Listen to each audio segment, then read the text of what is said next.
जब आएगा आपको पता चल जाएगा। उसमें 2 गाने थे मेरे, उन्होंने मेरा गाया हुआ वॉइस वहाँ भेज दिया। मैंने सिर्फ इतना कहा था कि मेरा गाना है। अच्छाई का फ़ायदा उठाया जाता है, आपको पता है।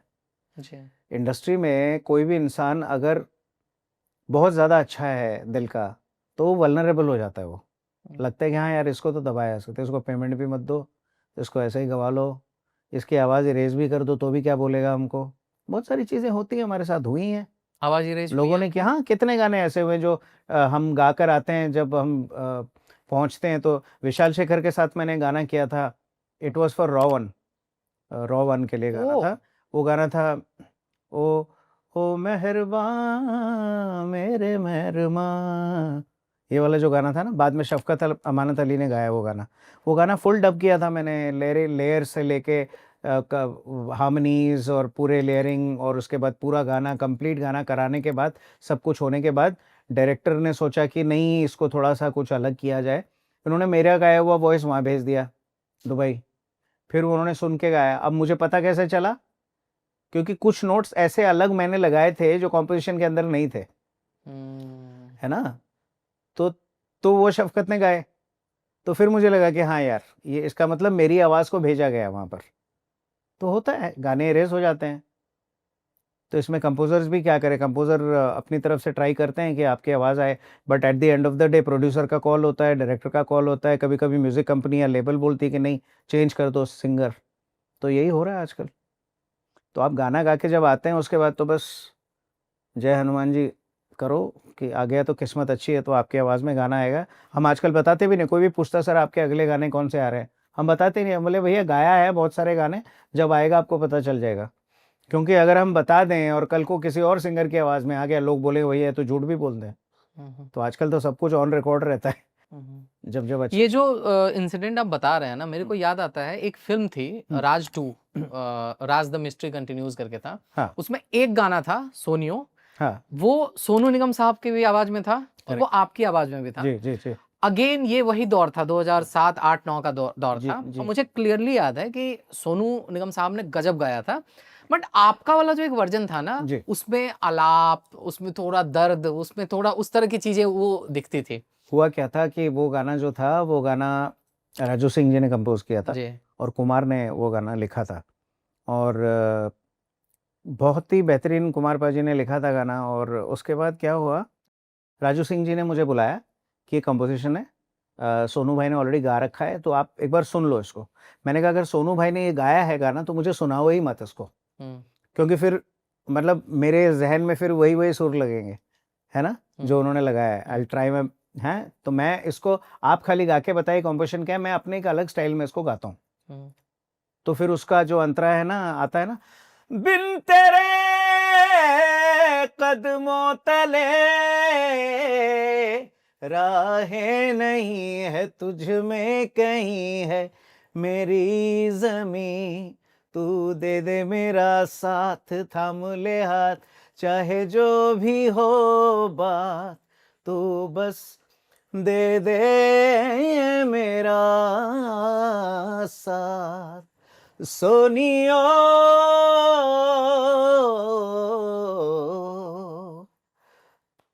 क्या तो वो बात। अलग अंत, उनका उनका अलग पार्ट है, मेरा अलग पार्ट है, इसीलिए वो मुख्तलिफ हो पाया दोनों।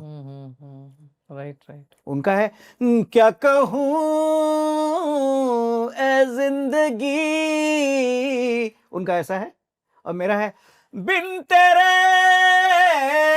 कदमों तले, ये अलग हमने कर दिया। तो राजू सिंह जी को मैंने कहा कि सर थोड़ा-सा डिफरेंट करिए, क्योंकि सीक्वेंस अलग था। उसमें इमरान हाशमी पर फ़िल्माया गया था, मेरा वाला जो पार्ट था उसको उसका नाम रखा था सोनियो फ्रॉम द हार्ट।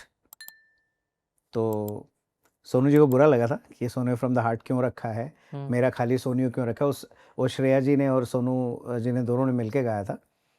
तो उन्होंने कहा नहीं-नहीं ऐसी कोई बात नहीं, हार्ट से तो आपने भी गाया है, ये हार्ट से इसलिए है क्योंकि वो बैकग्राउंड में चल रहा है और वो अपने मन में सोच रहा है, जब कंगना के साथ कुछ होता है, कहीं पे लेके जाते हो, फ़िल्म का सीक्वेंस मैं भूल गया हूँ अभी। उसमें 2 गाने थे मेरे, एक गाना बंदा और, रे। हाँ, बंदा रे, हाँ। मोको कहाँ मुंह को ढूँढे कहा, रे, अरे क्या बात, गजब गाना है सर वो वो। गाना भी बहुत लोगों ने पसंद किया। हम्म। मोको कहाँ ढूँढे रे बंदे, मैं तो तेरे पास में, ना तीरथ में ना मूरत में, ना एकांत निवास में, खोजे खोजे हुए से तुरंत तुरंत मिल मिल जाऊं। जाऊँ, एक पल की पल की तलाश तलाश में, में, कहत कबीर कहत सुनो, कबीर सुनो भाई साधो, मैं मैं तो तो हूँ हूँ विश्वास विश्वास में। बंदा रे। बंदा रे जी।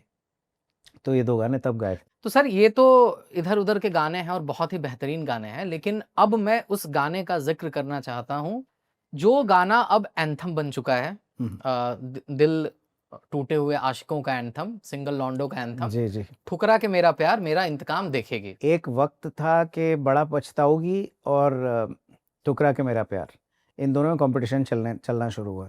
लेकिन at the end of the day करते-कराते आप अभी भी आप देखो, इंस्टाग्राम खोल के देखो, आप ट्रेंडिंग पे होगा। राइट। वो गाना थ्रू आउट ट्रेंडिंग पे रहता है। मतलब क्योंकि आप तो ये समझ लो कि इंडिया के अंदर मतलब लोगों के दिल टूटते ही रहते हैं एवरीडे, हुँ, क्योंकि ये थ्रू आउट ट्रेंडिंग पे रहता है गाना। हुँ, तो खुशकिस्मत हूँ, 4 दिन पहले मेरे बड़े अच्छे मित्र हैं कलीम खान साहब, हुँ, जो कि इस फ़िल्म में एग्ज़ीक्यूटिव प्रोड्यूसर थे, और उन्होंने रत्ना सिन्हा जी से कहा, फ़िल्म रिलीज़ के 4 दिन पहले मैंने ये गाना गाया, सोचिए, कभी-कभी किस्मत कितनी अच्छी काम करती है आपके लिए। जी। तो शुक्रगुज़ार हूँ यूनिवर्स का और भगवान का। 4 दिन पहले, ये पहले आनंद राज जी ने गाया था क्योंकि कंपोज़िशन उन्हीं की है।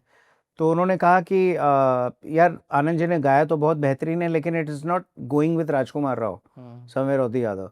सो आप सजेस्ट कीजिए। तो कहते हैं यार एक बंदा है, आप उनको बुलाओ, वो गा सकते हैं। तो ये गाना पहले ई पे था, फिर मैंने हाफ नोट और ऊपर मैंने गाया, तो मुझे रत्ना जी बोलते हैं कि इसमें ना एग्रेशन नहीं आ रहा।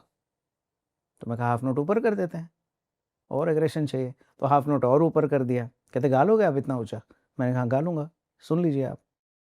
तो फिर वो गाया, तो उसके बाद कहते बस। तो कैसे क्या था सर, अगर आप बताएँ कि ई नोट से हाफ नोट क्या होता है, जो हमारे दर्शक अगर। हाँ, तो उसके लिए तो मुझे ख़ैर हाँ, वो खोलना पड़ेगा, गैराज बैंड खोलना हाँ। पड़ेगा। अब जैसे ई में जी। ये है ई। चाहत का सिला ज़ालिम, मतलब ही दिया तूने, मजबूर ना थी फिर भी धोखा दिया तूने। वो कहते नहीं, मज़ा नहीं आ रहा है इसमें, आप थोड़ा। मैंने कहा हाफ नोट ऊपर कर लेते हैं इसको। हुँ, अब धोखा जो है, वो धोखा ऐसा लगना चाहिए, समझ रहे हैं आप? चाहत का सिला ज़ालिम, मतलब ही दिया तूने, मजबूर ना थी फिर भी धोखा दिया तूने, नफरत को मेरी अब तू सुबह शाम देखेगी। ये तो हाफ नोट ऊपर उठाया, फिर क्या बात है! वो एग्रेशन। अभी सर कुछ कुछ देर पहले हम लोग ज़िक्र कर रहे थे आपके एक गाने का, मैं जहाँ रहूँ, जी। कि किस तरह से ये गाना आपने भी गाया था, हम्म, लेकिन लोगों को पता ही नहीं था कि इसमें आपकी भी आवाज़ है। एक और गाना है, बहुत फ़ेमस गाना है और शायद मेरे को लगता है कम लोगों को पता है कि उसमें भी आपकी आवाज़ है, वो है आशिक बनाया आपने का, आपकी कशिश आपकी कशिश सरफरोश है। लोगों को लगता है हिमेश ने गाया है, करेक्ट, जबकि आपने भी गाया वो करेक्ट। गाना। उस गाने में कंट्रोवर्सी हो गया था कि मैं गया था, ये गाना रिलीज पे हुआ, हुँ, हुँ। आया, और मैं गया था गोवा फिल्म जी। फेस्टिवल के लिए। और वहाँ पर मीडिया ने जनरली जैसे होता है पूछा कि आप सर आपके और कौन-कौन से गाने आ रहे हैं? तो मैंने कहा कि आशिक बनाया आपने just released, and the song आपकी कशिश सरफरोश है, वो आया है। तो देन सडनली अब मीडिया वालों को क्या है कि बाल की खाल निकालते हैं। हुँ। तो उनको लगा कि यार, कहते ये तो हिमेश जी ने नहीं गाया है, हिमेश जी का गाना नहीं है। मैंने कहा उनका गाना है, उन्होंने कंपोज़ किया है ना, और गाया भी है, बिकॉज़ उसमें सोनू सूद और इमरान हाशमी थे हाँ, उसमें इमरान। ना, इमरान हाशमी और सोनू सूद 2 जन हैं। तो 2 मेल हैं और 1 फीमेल है। अहिर की आवाज़ से उसमें एक लाइन आता था, जाना ये मैंने जाना, है ना? तू मेरा दीवाना, वो दीवाना। वाला जो पार्ट था। तो इन्होंने क्या करा, मैं गोवा से पहुँचा हूँ यहाँ तक प्लेन में, घर पहुँचा हूँ, रात को 11:30 बजे हिमेश जी का कॉल आ गया। कहता है हर जगह मीडिया में चल रहा है यार, तुमने बोला है कि अच्छा, इन्होंने क्या करा, मीडिया ने घुमा दी बात को कि भैया यू नो एक्सप्लॉइट किया नए सिंगर को हिमेश जी ने, ओह! उसको क्रेडिट नहीं दिया, ये नहीं दिया, वो नहीं दिया। मैंने कहा ऐसा कुछ नहीं बोला सर मैंने। मैंने सिर्फ़ इतना कहा था कि मेरा गाना है, मैंने अभी नया रिलीज़ हो रहा है, मैंने ये गाया है। तो उसको उन्होंने तोड़-मरोड़ के किया। तो फिर उनको लगा कि हाँ यार हो सकता है, ऐसा मीडिया का काम ही है, करते रहते हैं ये लोग ना, थोड़ा सनसनी के लिए या फिर कह सकते हैं मसालेदार बनाने के लिए उस चीज़ को लोग करते रहते हैं, तो किया ही है। तो वो जैसे आप समझ रहे, 2 आवाज़ें हैं उसमें, है ना? आपकी कशिश सरफरोश है, आपका नशा यूं मदहोश है, क्या कहें तुमसे जाने जा, गुम हुआ होश है। ये एक आवाज़ है। दूसरी आवाज़ है, तेरी अदाओं का जादू जो चल गया, दीवाना मैं हुआ दिल, वो उनका अलग टेक्सचर है। जी। तो इतनी डिफरेंशिएशन जो है सुनने वालों को खुद करना चाहिए कि हाँ यार, there are 2 voices in the song. Last तक रुके हो, मतलब क्लिप आपको इंटरेस्टिंग लगी, तो subscribe to digital commentary clips, और फुल पॉडकास्ट तो इससे भी ज्यादा इंटरेस्टिंग है, जिसका लिंक आपको डिस्क्रिप्शन बॉक्स में मिल जाएगा।